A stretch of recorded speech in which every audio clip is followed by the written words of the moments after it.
Everyone, কেমন আছো সবাই? আশা করছি ভালো আছো। আমিও ভালো আছি, খারাপ আছি, দুটোই বলতে পারো।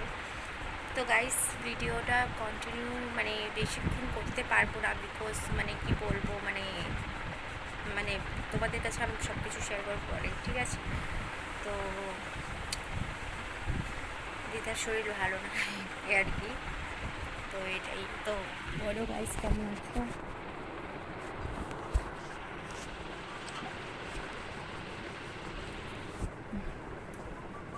তো কি বলবো বলো, তোমাদের সাথে তো আবার গল্প না করলে ভালোও লাগে না। ভিডিওটাকে স্কিপ করো না, বৌদিকে একটু বেশি বেশি করে সাপোর্ট করো।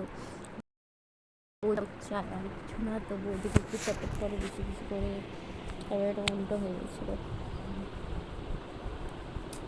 তো এটাই, আমাকে একটু সাপোর্ট করো বেশি করে। আমার মানে কি বলবো, মানে সাপোর্টে তোমাদের সাপোর্টে খুব প্রয়োজন আমার, ঠিক আছে?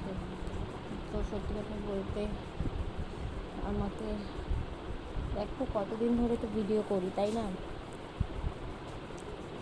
তো ভিডিও করে যদি কিছুই লাভ না হয়, তাহলে ভিডিও করে কি লাভ বলো? তো তোমরাই পারো একমাত্র আমাকে সাপোর্ট করতে, তো তোমরা বেশি বেশি করে সাপোর্ট করো আমাকে। আর কি বলবো গাইস, মানে বলার কিচ্ছু নাই, বলার ভাষা সম্পূর্ণ হারিয়ে ফেলেছি। তো করার কিচ্ছু নাই, মানে কি বলবো।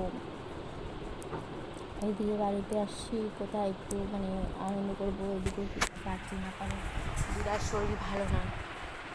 দিদার শরীর ফট করে এতটা খারাপ হয়ে যাবে গাইস, আমি কখনো ভাবতেও পারিনি।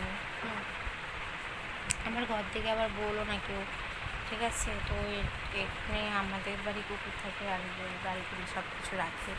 তো এখানে একটা বেড আছে, তো আমি এর জন্য এখানে শুয়ে থাকি। তো আমার মুখের অবস্থা বেশি খারাপ না, শুকিয়ে গেছে মুখ, করা যাবে বলো? মানে দিদার শরীর ভালো না, একদিকে চিন্তা হচ্ছে।